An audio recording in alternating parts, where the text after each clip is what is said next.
You're standing in the doorway of a house you paid for in cash. It's 2 in the morning. You came downstairs for water. You don't turn on the kitchen light because someone is already sitting at your table in the dark. You know the shape of him before your eyes adjust. You've known it your whole life. It's you, 17 years old, wearing the gray hoodie with the frayed cuff you thought you'd thrown away a decade ago. He isn't afraid of you. He's been waiting a long time. He looks up and he asks you one question, the only question that has ever mattered. But first, we have to see how you got here. You were 17 and you have nothing yet, but you have already decided who you are going to be, and that decision is about to cost you everything you currently are. It's a Tuesday night and you're sitting on the floor of your bedroom with a friend named Danny. Danny is the one who laughs at your jokes before you finish them. You've known him since you were 6. On the floor between you is a cheap spiral notebook, and on one page, in handwriting you'll be embarrassed by later, you've written a list. The person I'm going to be. You read it out loud to him. The kind of person who keeps his word. The kind of person who builds something. The kind of person my younger self could point at and say, "That's me. That's who I turned into." Danny doesn't laugh. Danny says, "Then do it." You fold the paper into a small square. You put it in your wallet. You don't know it yet, but you just signed something. The first cost comes fast. You start waking up at 5. Your body hates it. The version of you that stayed up until 3 with Danny and the others, the one who was funny at midnight, that version starts to die quietly. Nobody mourns him because nobody notices at first. You skip the party on Friday because you have a thing at 6 a.m. You skip the next one too. The group chat slows down, not because they're mad, because you stopped being someone who was there. Your kind runs on repetition. The brain wraps the pathways you use most in a layer of insulation called myelin, so the things you do again and again get faster, smoother, automatic, and the pathways you stop using get pruned, cut away. Your brain is a garden that keeps only what you water. You are watering discipline. You are letting friendship dry out. You don't feel it happening. That's the part nobody tells you. You're 22. The list is still in your wallet, soft at the folds now.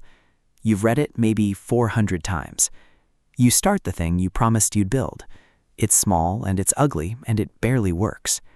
You give it every hour you have, which means you give it the hours you used to give people. Your girlfriend, a good one, patient, asks you to come to dinner with her family. You say yes, and then you don't go, because the thing is broken and you're the only one who can fix it. She doesn't yell. She just gets quieter over the following months, the way a house gets quieter when someone starts spending their nights in another room. One day she tells you she can't keep dating a person who is always almost there and never actually here. And the worst part is, she's right. You watch her leave. You feel the acquisition and the cost in the same second. You are becoming who you said you'd be. You are losing the people who liked who you were. You go home for a weekend, your hometown, the streets you learned to bike on. You see Danny at the same bar you both grew up sneaking into. He's happy to see you, genuinely, but something is off in the first 10 minutes. You talk about the thing you're building, the future, the plan, and his eyes do a thing. Not jealousy, something sadder. He says, "Man, I don't even know what you do all day anymore." And you realize you've been speaking a language he doesn't have the words for now. Not because he's dumb, because you left, and language is a thing you build with the people you stand next to, and you haven't stood next to him in years. You hug him goodbye in the parking lot. You promise you'll call more. You already know you won't. The person you're becoming doesn't have room in his week for the person who watched you write the list. You're 28, and it works. The thing you built works. Money comes in, then more. Then, an amount that would have made 17-year-old you fall out of his chair. You buy the car. You buy the watch. You stand in a room full of people who use your name like it means something. And you wait to feel it, the thing you were promised you'd feel when you finally became him. You wait. It doesn't come. This is the floor dropping out from under you. You did everything the list said. You kept every promise. And the feeling you were chasing, The one that was supposed to be waiting at the finish line like a person holding a sign with your name on it, isn't there. The finish line is just a place. You stand in your enormous, quiet house, and you understand something that scares you more than failure ever did. You didn't become the person you said you'd be to feel good. You became him because you were afraid of who you'd be if you didn't. And that fear is still in the room with you. It just wears a better suit now. You start looking backward, which you never used to do. You call your mother. She tells you Danny got married last year. You weren't invited. You weren't uninvited either. You just weren't someone he thought to include, because you'd become a name he saw on a screen instead of a person you knew. You ask about the others, the group chat, the ones from the floor of your bedroom. Scattered. Some doing well, some not. None of them yours anymore.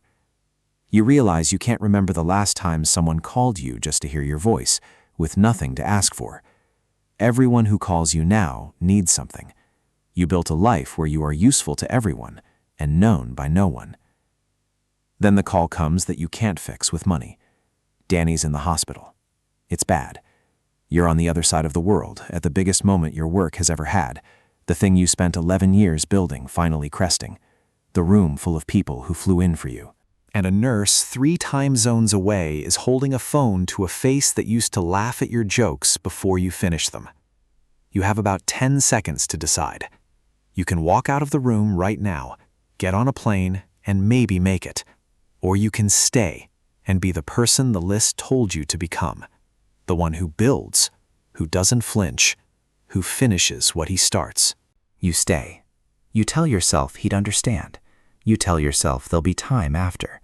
You are becoming who you said you'd be, and the person you said you'd be does not leave the room. Danny doesn't make it. You find out during the applause.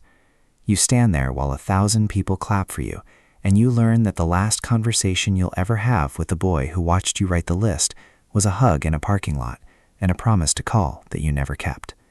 You kept every promise on the paper. You broke the only one that was made to a person. You fly home. You don't sleep for 3 days, and on the 3rd night you come downstairs for water, and he's sitting at your kitchen table in the dark. 17. The frayed cuff, the notebook in his hands. He's not a ghost, and he's not a dream. He's the accountant you've been avoiding your whole life. He unfolds the piece of paper, the soft one from your wallet, and he reads it back to you in a voice you'd forgotten was ever yours. The kind of person who keeps his word, the kind of person who builds something. And then he gets to the last line, and he stops, and he looks up at you, and he asks you the only question that has ever mattered. The person I said I'd become, he says, was he supposed to be this alone? You don't have an answer. You built exactly what he asked for. You are the man he pointed at from across all those years. You kept the word. You built the thing. You became someone. He got everything on the list. He just didn't know that a list of achievements is not the same as a life, and that you can spend your one existence becoming a person nobody gets to know. You sit down across from him at the table. You want to tell him to want something different, to leave a line open for the people, to call Danny, to go to the dinner, to understand that the version of you that stays up laughing at midnight is not the enemy of the person you're trying to become. He might be the whole point of becoming him. But you can't tell him anything. He's 17.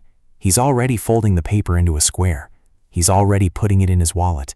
He's already signing the thing you signed, and he'd do it again, because the fear that drove him is the same fear that's sitting in this kitchen wearing your face. The morning comes. The chair is empty. The paper is back in your wallet where it always was, soft at the folds. You go to the window of the house you paid for in cash, and you look out at a life that is exactly what you asked for, down to the last line. You became the person you said you'd be. You are proof it can be done. You are the story people tell, and there is no one left from the floor of that bedroom to stand next to you and say your name like it means something. You kept the promise. You just forgot that the promise was supposed to have people in it. You are everything you swore you would become, and the boy who made you swear it is gone, and so is everyone who watched him do it. You got there. You got all the way there. And you'd give it all back for one more midnight on that bedroom floor, with the list still unwritten and Danny still laughing before you finished the joke.